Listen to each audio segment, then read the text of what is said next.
Welcome along to UFC's Inside the Octagon. John Gooden, Dan Hardy, bringing you the analysis as always. So it's finally happening, the return of Georges St-Pierre. After a lengthy layoff, the former welterweight king is back and he's picked a fight with the brash middleweight champion, Michael Bisping. The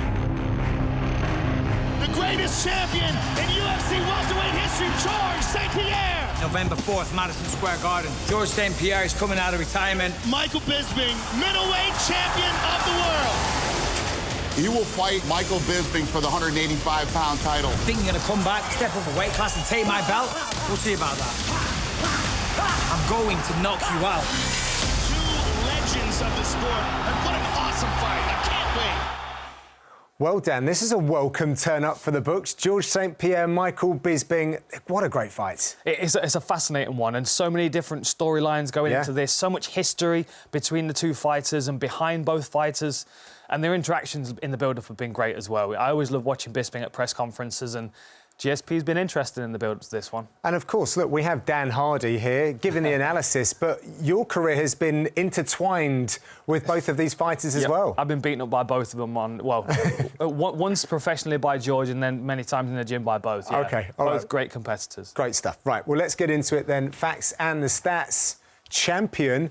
Challenger, Dan, how long has it been since he had a piece of gold across him? Well, the last time he was a challenger was 10 years ago. OK. I mean, that's incredible as it is. Obviously, he's had 4 years off, but that means he spent 6 years holding on to the belt, defending it against the best people in arguably one of the best weight classes in the UFC. I mean, we always talk about lightweight, but you look at the welterweight division and some of the sharks that we've had passing through there, and GSP held that down for a long, long time. So, I mean, it made sense for him to take a bit of time away when he did, because I would need a break after that as well. OK. But stats at the top there. Yeah. I mean, we have a bigger man who used to fight at the light heavyweight division coming down. Definitely the bigger man, the bigger individual. GSP was, in my opinion, never a particularly big welterweight in comparison to some of the other guys in the division at the time. You know, guys like, Anthony Johnson was in the division at the time. Like, GSP was always the most efficient and the most effective, and that's why he got his fights won.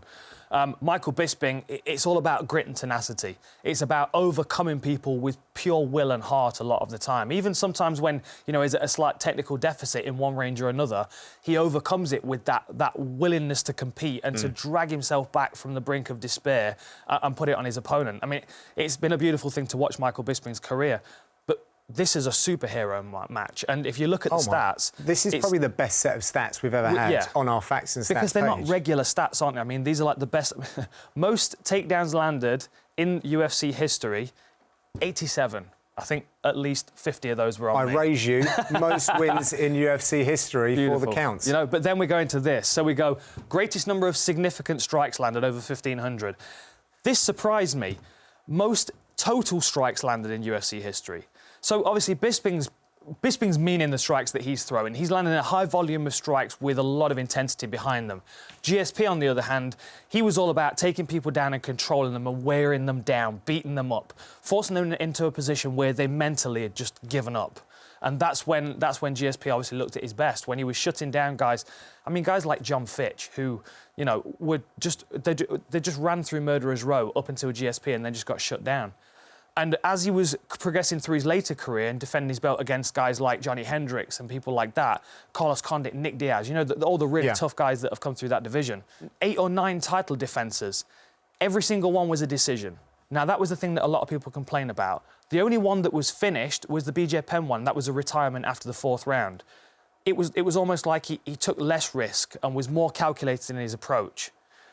But that's because he was always fighting the best guy in his division. Now he's going up to middleweight and he's had some time off. I kind of feel like it might be a new lease of life for him. OK. I'd like to see GSP go back to the more aggressive stylings that we saw in his earlier title defences against Fitch and stuff like that. OK. I'd like to play some stuff which might appeal to the fans of old, because let's hear what GSP has been saying since he's been back. He's gonna lose November 4th. This I can guarantee you. He's not gonna beat me. This is nothing more sure. Water is wet, fire burn, and I'm gonna beat Michael Bisping. Well, come on, break it down. How are you gonna do that, George? I'm gonna do whatever I want to do. I'm gonna strike you. I'm gonna put you down. I'm gonna submit you. I'm gonna restrike you if you stand back up. I'm gonna do whatever I want. So you're gonna look whatever I want to do when I wanted to do it. Take me That's down. what I'm gonna do. This is the new Georges St-Pierre, everybody. It's coming back, a better version, right? You're gonna do the same thing. Jab, jab, double leg. The easiest game plan ever. You've been doing your jiu-jitsu forever. You don't want to get hit in the head. You don't want to strike. I don't know why you're hiring a really good boxing coach, because that's wasted money, right? I'm going to come out there, I'm going to punch you in the face a few times and hopefully knock you out. We'll see what happens. You're just going to look to take me down, smother me, bore everybody to death, just like you do whenever you talk. I love it. I love it. Michael Bisping is just nailing the press conference at the moment. But there's a whole ulterior motive to it, you know, slowly wearing away at GSP, just like the way he fights, breaking people down, chipping away at them and just trying to get inside their head. But GSP looks great, man. Oh, but he was giving me a new line. Rose are red, violets are blue was my line, but I'm taking that water, fire one for sure. OK, something that came out of these press conferences was Michael's feeling like he's been selected. Given his style and maybe GSP's ability to, as Michael would say, jab, blast, double. Yeah. Do you think he's right to feel that way? Well, yeah, I do. And I think that it's an interesting topic of conversation and something that really needs to be discussed a bit more, because we know that GSP's a very, very strategic individual, a very strategic fighter, and all of his team are as well. Yeah. So Faraz Zahar be a great mind. So they would have, if he's thinking, if he goes into the gym and he's speaking to Faraz, he says, I think I'm going to come back, I think I want one more fight. They're going to sit down and go through all of the possible opponents and pick the best option. They settled on Michael Bisping for some reason. I would love to know why. I like the way that you just opened the encyclopedia of the current fighters as well. Yeah, right. You've got to. They're all in a book. I've got them a book in my house. But you've got to wonder why he selected Michael Bisping. Now, I have a reason why I think this is. And it's because GSP's obviously researched Michael Bisping. He's followed his career and he's seen vulnerabilities in Michael Bisping's game, which I'm going to show you now. Okay. I'm going to show you the things that GSP's seen, which I feel may have given him the confidence to take this fight. So a lot of the times in Michael's fights, because he's a kickboxer, guys are trying to close the distance and take him down. They can't keep up with him on the feet generally, and they don't want to take that risk. So they look to ground him. And as you can see here, Jason Miller doing his best Khabib impression. Really nice work there, driving into him against the fence.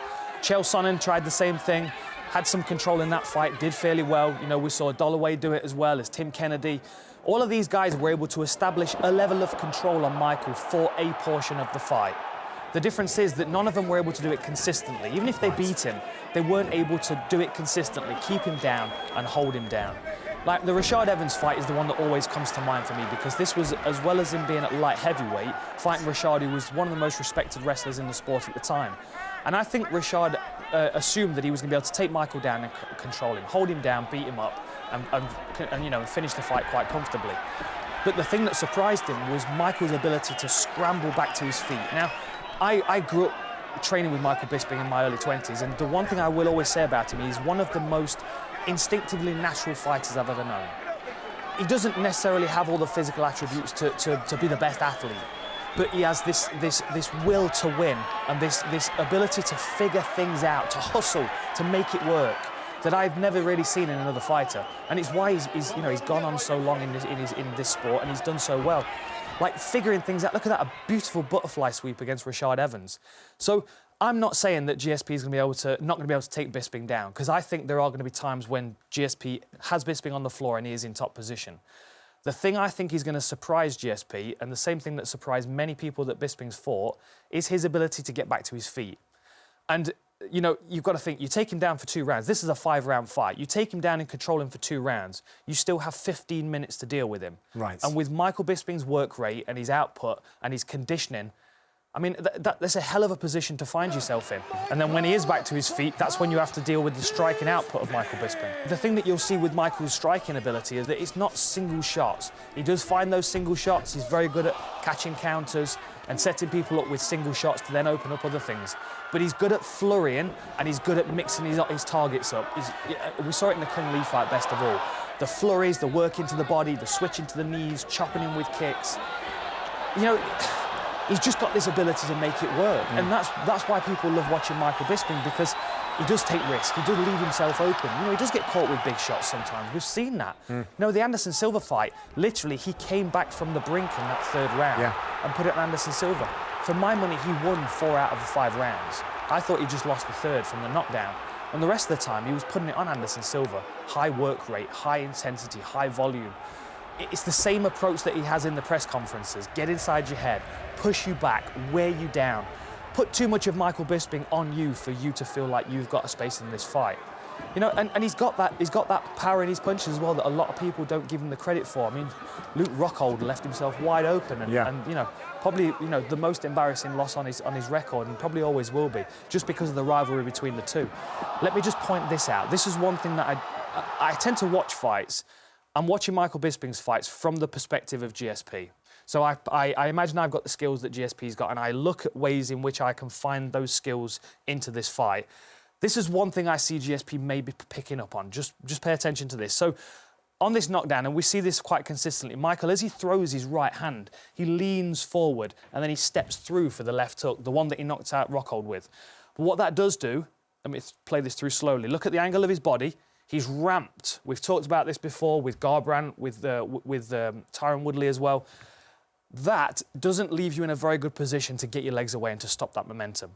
And what it does do is it squares his hips up. So as he's stepping through here, that becomes the perfect opportunity for GSP to level change onto a square hip and pick him up and dump him. OK. That's one thing that GSP is going to be looking for. So expect Michael to do less charging forward in this one. Expect a more Joanna Jędrzejczyk approach, where he's lateral movement, picking and chopping and picking. Defend a few takedowns, force GSP to realise that he's going to have to kickbox a little bit, and then start putting it on him. But, I mean, look at this. I mean, talk about making the best of an opportunity. Oh, you know, taking a fight on short notice, walking off a film set. It defines the fighter that Michael Bisping is. And now he finds himself in a really fortunate situation where GSP's selected Michael Bisping as his comeback fight. It's the money fight unless you're fighting McGregor, let's be honest. Yep. So Bisping's now got another guy who's coming up into a weight class to take him on. He's not a natural middleweight. He's not in the rankings for a start, which has upset many, many middleweights. But because of the credentials behind GSP and because of the career that Michael Bisping's had, this fight has to be made at this point. I have to see it. With all the talk, with the animosity between the two, the fact that Michael wants this fight so much, and the fact that GSP's picked Michael as his comeback fight, absolutely fascinating. I'm going to refer back to the stats. Both of these fighters have incredible statistics for their striking. Yep. But they go about that game differently. Mm-hmm. Yes, yeah, without a doubt. We've seen Michael Bisping, we've seen that high work rate, that, 5, 6, 12, I think the Kung Lee combination that finished him was like 17 strikes, something like that. GSP's got great fundamentals and excellent timing. He's a good athlete and he makes things work, but he sticks to the basics. The only thing that we see him step out of, really, is that Superman jab that he uses, which I'm going to discuss in a second. The Travolta. Yeah, we call the Travolta. But, all of this stuff was just picking his opponents off. I mean, the work that he did with his jab against Koscheck was a thing of beauty. And there's the Superman jab to the low kick. It's a nice technique to bridge the gap. And what's nice as well is that if he throws it and he hits with the jab cleanly, he doesn't have to follow it with the low kick if he doesn't want. Look at BJ Penn here. Superman jab, stings him right on the nose, but BJ Penn's ready for the low kick there. He expects that. He knows what's coming. But GSP can mix it up, and even against a southpaw fighter, step into the outside and fire in that long right hand. This is the GSP I'd like to see a little more. Now, unfortunately for John Fitch, I don't know why, but GSP had woke up on the wrong side of the bed that day and decided that John Fitch was going to get it. And he did at every opportunity. GSP knocked him down, he beat him up. John Fitch looked like he'd been hit by a truck after this fight, and that's not a regular GSP performance from what we've seen in his later years. I know what you're saying. But, he really put it on John Fitch, mixed up his striking, threw a lot of combinations, possibly partly because he feels like John Fitch is more of a wrestler and that was the main threat in this fight. I'd like to see him open up a bit more with Bisping, though, because I think that would take Bisping by surprise. Well, contrary to that, then, again, going back to the statistics, GSP is the wrestling king with that high number of takedowns. So surely we're going to see that. And I want to see that because he does it so well. Well, yes, he does. And there are two different approaches to it. There's the defensive and offensive. Both are going to be applicable in this fight. Defensive, when he's under pressure like he is against Nick Diaz here, you can see he's kind of drawing him. He's throwing single shots, inside low kick and stinging him with the jab, trying to get him to step forward so he can hit the level change and drive him over. And look how he strips the base away as well. Good at wrapping a leg, drawing it into his midsection and driving over. And look at that guy. Yeah, look at that guy. Same thing again. You get to the point where you start thinking to yourself, well, I've probably only got 1 or 2, 3 strikes to throw here, so I've got to invest them wisely. So then you start holding back. Right. Now, I don't expect that from Michael Bisping, but what I do expect is for him to come crashing forward and make himself vulnerable to these kind of takedowns. I expect to see Michael taken down but getting back up, taken down, getting back up. He'll defend a few takedowns, but I think with GSP's timing and his ability to switch and chain things together, I do think he will be a step ahead of Bisping in the clinch. The question is whether he can maintain it over 25 minutes, and that's where I think he struggles. I mean, just he drives you to the fence. Look how tight he has that leg, lifts you up and slams you, and then immediately clamps down and controls you.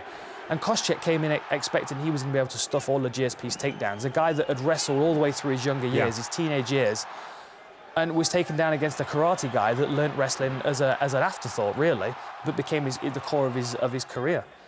I mean, just beautiful work, reaching, driving. It's so crisp and so complete in his approach, especially for mixed martial arts. You know, you put him on a wrestling mat and he'll do pretty well against wrestlers, but you put him in a mixed martial arts arena and have him find his way in with wrestling, he's one of the best ever, without a doubt. I mean, Demetrius Johnson and his takedowns are up there for sure, but GSP kind of paved the way for that, in my opinion. So how does Michael Bisping stop that? And what have we seen in his career to show us that he sort of illustrate that point? Well, the conditioning and the tenacity are two things that are massive factors. And the reason for that is because the conditioning gives you the confidence to be tenacious, and the tenacity keeps you in the fight, even if you're on the back foot. We've seen him several times defend takedowns. He's got good takedown defence. But even if he is taken down, it's not a foregone conclusion. That's not the end of the fight. He doesn't get there and settle and, like, accept that he's been taken down. Shoulders are never on the mat. And he's not really interested in fighting off his back unless he really needs to. What he wants to do is force his fighter back onto the feet so he can kickbox. And his scrambling ability is very good. Look at this attempt from CB Dollaway here, who's a great wrestler, gets really deep on that. And that's a typical GSP penetration as well. A full wrap of the near side leg and to drive over with your head on the outside. But again, Michael Bisping finds a way to get out, kicking them off, forcing them off and defending himself as he's getting up as well. So he's not leaving himself vulnerable to having his back taken and those kind of things. And then when he's back on the feet, then he starts picking people off. Beautiful balance there, look at that, against Thales Leitis.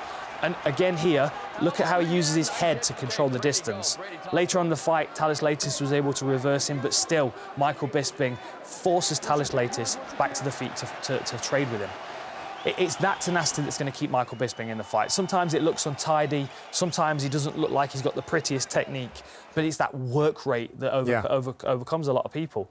You know, and the technical aspects of GSP's game are excellent, but if he doesn't have the endurance to keep it up, that's when Michael finds his way into this fight. Yeah, and in the press conferences, Michael's been saying, you know, he has it here and he has it here. Yes. So he's always in that fight, and that's why he's the champion. Yes. So many times we thought he'd missed his opportunity. OK, but let's be realistic. He hits a takedown, GSP this is. He's not easy to shake off, and he does some great work inside the guard, top half, and if he gets you a mount as well, it's going to be a bad day. Certainly. Three things I want to point out. One is not only is his ability to take people down, but his options when he lands. He's comfortable fighting from the guard. He does most of his best work from the guard. Yeah. Which, if people are taken down, they don't feel like they can get back up. What's the first thing you do? You recover guard. Yes. So he's built his game around the things that his opponent wants him to do. They want him in his guard. So he sits there with this can opener position and covers the hips. So really the only thing that's open to his opponents is the armbar, but then he's able to bear over his opponent and smash them with elbows, control him with the single necktie on one side, so he's got good leverage on his strikes. So, you know, when he finds himself in this position and he's bearing over his opponent, he's very confident that he's got good balance here. When they start to scramble, he can stay one step ahead. When they do open their guard, something else that's worth noting is he always tries to pass to the weak side. That's something he drills specifically to weak side because it's less familiar. But look at this scramble. You've even got Anderson Silva and Lyoto Machida watching on. Everybody used to come to GSP's fights. You know, I mean, he was really, you know, redefining what mixed martial arts was in a wrestling sense. And just staying ahead of his opponents, slowing them down, controlling their role. Nick Diaz, we actually spoke after this fight, myself and Nick, and he talked about how he felt that if he kept moving all the time, GSP wouldn't be able to do as much damage on the floor. He said if he was preoccupied with control, he wouldn't strike. Wasn't the case in that fight. GSP then started to chip away at him as well as controlling his movement and his posture. Right. And against BJ Penn, this is a typical GSP. This was his last finish in the octagon. He ironed him out. BJ Penn, the way he just passed. Don't need to say anything more about that, really. It's BJ Penn. He ironed him out on the canvas. He wore him down. That was the point he got to at this stage. A fresh BJ Penn would have been much more difficult to handle. But the GSP game plan, the GSP protocol, take him down, beat him up, wear them down, just like Michael does on the feet. Yeah. But in a wrestling sense, it's very, very different. Love it. We're going to come back. I've got some questions for you because obviously you're so relevant to this story. What have you heard that's different from GSP through this time that he's been back and been in front of the media? Because you tried to get under his skin. Do you think that Michael's done a better job, and is that because of where GSP is at? I don't know whether Michael's done a better job. He's certainly made better efforts than anybody else that GSP fought. But this GSP is not the same guy that I fought. It's not the same guy that the majority of the welterweights in the division fought, because we've all tried to get under his skin, in his head. And he just doesn't give you any ground, but he also doesn't open up at all. And now he's opening up with Michael Bisping. We can see here, look at this, Michael reaches to touch him. We need to listen to this as well. Like, GSP doesn't generally lash out at people like this. But watch this backstage. This is even more interesting. When they came together. Keep your hands to yourself, Cass. I will knock you out right now. Hey, I'm telling you. You're the one that put your hand on me. Keep your hands to yourself. You're the one that took your hand on me. Hey, keep your hands to yourself. Keep your hand on yourself. Yeah, I will knock you out. Hey, I will knock you out. Keep your hands to yourself. Keep your hand on you. Don't touch me, man. Don't touch me. I'm not afraid of you. I don't give a damn. You should be. I'm not you. Don't touch me because I break you, man. I will break you, man. You won't do all, man. You won't do Yeah. You will not do a thing. Yeah, put the jaw. That is not a GSP that I'm normally seeing. That, for me, looks like a school, like the kid in school standing up to the bully. Right. That's what it's. And that, I've never seen GSP in that mode before. I've never seen him stand his ground and state, I am not afraid of you. I will break you. Like, that's a confidence that we've not seen from GSP before. Yeah. So now that's starting to rile Michael Bisping. It's almost backfiring, because then you see Michael backstage when there aren't any fans around. There are no media to really tune into this. I mean, he was not aware of that camera, as far as I know. He was just getting in GSP's face. But there was a frustration on Michael Bisping's part there. He wasn't getting the GSP that he expected. So how do you plan for a guy that's been away from the sport for 4 years, left when he was on the top, and has then spent, you know, at least the most of the 4 years working on his game? We don't really know what he's going to bring to the table, but that confidence that he's showing is making me very excited for this fight. One further one for you, Dan. So you've been out for a little while. GSP's been out for 4 years, and we've spoken about how you've repaired your body and you've been looking at different stuff. How much do you think that's a benefit to a guy that was as active as GSP was? It was massively beneficial for me to have had some time off and recover. And I think with GSP and the status that he had in the sport, as well as obviously you're always fighting the best welterweight in the world every time you step in there, that's got to be wearing on you. It's got to be fatiguing both mentally and physically. So to take a break, I feel like it would not only renew his love for the sport, but renew his enthusiasm to compete as well. Yeah. I don't think he ever stopped loving the sport. I just feel like he didn't have any more of himself to give to it. Right. GSP wants to still be remembered as one of the greatest of all time. OK, well, on that note as well, let's finish with a champion. Future Hall of Famer? Without a doubt. You know, Michael could have stopped 3-4 years ago and still been a Hall of Famer. You know, there were wins on his records. There were... I mean, winning the Ultimate Fighter, being a pioneer for British European mixed martial arts. Yeah, you know, exactly. He is without a doubt, you know, one of the pioneers of the sport, one of the legends of the sport. And, you know, it's very rare that we get two guys at this level of competition to come together and fight. Yeah. And to take a risk like that. I mean, it's a massive risk for GSP to come back, step up a weight class, and not only is he stepping up a weight class, but he's taking on the best guy in that weight class, the world champion. I mean, you know, the stakes are high, but that's the way that GSP competes. Chills, man. I got chills. This is brilliant. I cannot wait for it. UFC 217 is going down. We very much hope that you enjoy the fights. Don't forget, there is another episode of Inside the Octagon where we look at the other two title fights. This, of course, being a title fight triple header. That's how big it is. You can't miss it. Thanks for tuning in. Keep sharing using the hashtag Inside the Octagon. And, of course, we'll see you next time. The most iconic venue in all of combat sports. The world's greatest arena. Madison Square Garden.